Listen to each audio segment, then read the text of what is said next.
Moving pictures of cars at the turn of the century are rare. Movies of cars in Canada in the early 1900s are unicorns.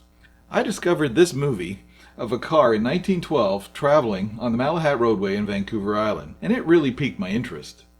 I shared the video with my brother-in-law, Dr. Harry Lerner, who's a published automotive historian, and he found it fascinating as well. And then he did a deep dive of research into that roadway and that movie, and came up with this really fascinating video script that I'm about to read for you. Hope you enjoy it.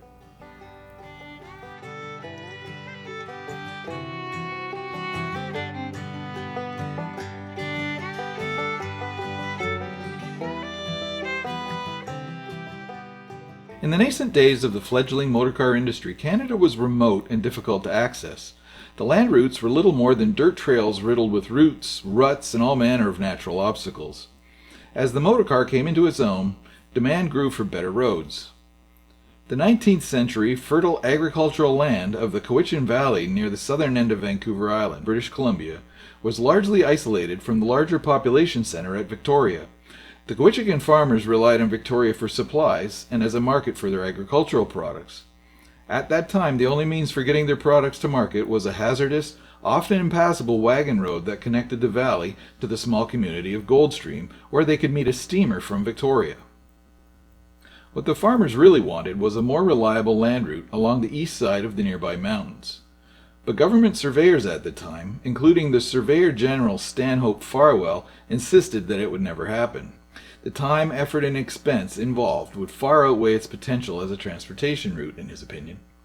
He cited in particular the many mountainous twists and turns that would render the proposed route unusable. The journalist A.R. House, in addition to his dismissal of the old wagon road, commented on his exploration of an alternative route from Sook Lake to Shawinigan Lake, suggesting it was far more viable given it closely followed the trail used by both the local coal baron and the Nanaimo Railway. Despite this hint of optimism, 30 years went by before the road route, to become known as the Malahat Road, was revisited in any serious way. Major John F. McFarlane, who was a local farmer and owned a farm at Cobble Hill, undertook his own survey of the area in 1903. Despite his considerable efforts, the government in Victoria took little heed of his findings. Fortunately for McFarlane, a provincial election was in the offing. This spurred McFarlane and his fellow Cowichan farmers to start a petition to underscore with the local politicians the growing need for a more viable mountain land route. They succeeded in convincing several legislators who were up for re-election that investing in the new route was worth championing. The Malahat Road became an important election issue, and the victory of Richard McBride and his Conservatives paved the way for construction of a new route. The gravel Malahat Road was finished by 1911, and none other than Major McFarlane was the first to test it with a team of horses. Praises of this new road were sung loudly in the local media. The Saturday, February 3, 1912 issue of The Week, in its A Scenic Road column, described the Malahat as the finest scenic road in British Columbia, and I venture to believe in Canada. Elaborating on this point, the column continued, I took a joyride over it in the wee small hours, and my only regret is that the vocabulary which I have control is altogether inadequate to describe its glories. The column also pointed out that while the road was a very significant achievement, the authorities responsible for its upkeep had not rested on their laurels. The author, who only went by the name diploma of Bohemian, stated that between their two most recent sojourns, 6 months apart, all of the ruts and imperfections had been filled and resolved, such that the road's entire length was now as smooth as could be wished for, and an automobile ride over it is a luxury of the very high order. Even though this new route did provide greater access to Victoria from the rest of Vancouver Island, and despite its ongoing refinements, it was still a considerable undertaking to traverse. Both the challenges it posed and the scenic vistas it provided continued to draw considerable attention. The Malahat's public profile was further boosted by a royal visit of the Duchess of Connaught on October 2, 1912. This visit included a trip along the Malahat Road featuring a visit to the Shawinigan Lake Lumber Company logging camp, among other impressive sights. A 9-minute film from 1912 was discovered that documents part of the Duchess' journey and gives a good idea of the nature of the road and the remoteness of the route.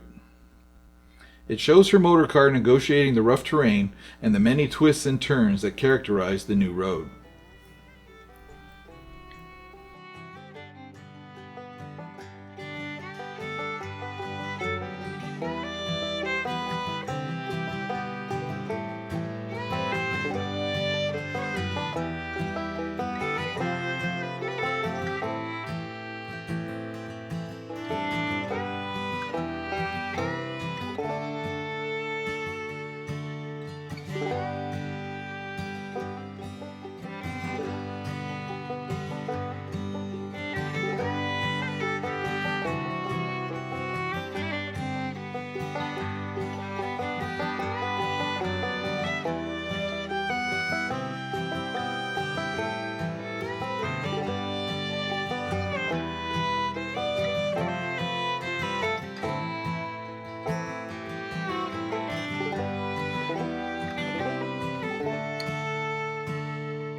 Mention of the Malahat Road also appeared in several newspaper columns focused on early tourism by motorcar, not to mention in coverage of the many mishaps which occurred. On the plus side, the many virtues of the Malahat Road include the stunning scenery that abounds along its route. The April 12, 1913 issue of The Week, in its Motoring and Good Roads column, expounded that every mile of the road unfolds a scenic panorama surpassing in beauty and attractiveness most of the road vistas on the mainland of British Columbia. This praise was tempered by quickly growing concerns about how to best promote safety along the route in response to its rapidly increasing popularity with motorists. Just over a month later, in the May 17, 1913 issue of The Week, the Motoring and Good Roads column presented a commentary on this very point, noting that the automobile is no longer a luxury but a necessity, and that since the automobile is becoming so indispensable, it is all the more necessary that regulations governing its use shall be judiciously compiled and strictly enforced.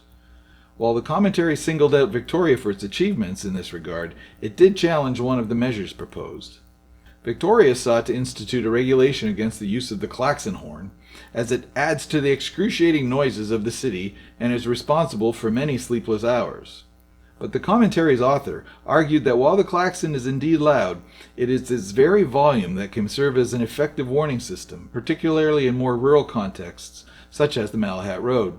The commentary stated that despite the use of the klaxon for entertainment by over-enthusiastic city motorists, there is, however, a word to be said in its favor, for its use in the country where greater speed is allowed and where public safety would be increased if a note of warning was sounded at a greater distance, and it would undoubtedly be an element of protection on the roads like the Malahat Drive. The Saturday, July 13, 1912 issue of The Week, under the headline Jehus on Wheels, delved further into safety on provincial roads, in particular the Malahat Road. While the article wasn't criticizing the Malahat itself, it did call attention to the irresponsibility of many drivers, some quite notorious, in terms of their attitudes towards the challenging route. It recommended that, in the opinion of The Week, the only thing to do in order to protect the public is to put an expert rider with a motorcycle on patrol on the Malahat Drive. It also made the case for larger numerals on motorcar license plates for easier identification of unsafe motorists. The Cobble Hill Historical Society website provides comprehensive and in-depth information about the Malahat Road. They offer this fascinating 1925 map of the Malahat Road from Victoria, heading west to Goldstream, and then north along the western coast of Saanich Inlet from the Finlayson Arm up past Cobble Hill and Cowichan Bay. The Malahat Road, in microcosm, demonstrates the evolution of the motor car and its wide-ranging impact on how people work, live, and play. The Malahat Road, against considerable physical and logistical odds, forged a new path across a rugged landscape for an ever-expanding society. It, like many new transportation routes, opened up new possibilities geographically and socially. The Malahat Road may have started out as merely a way for local farmers to get in supplies and get their produce to market, but it soon expanded to serve the population in many other ways, and it continues to do so today.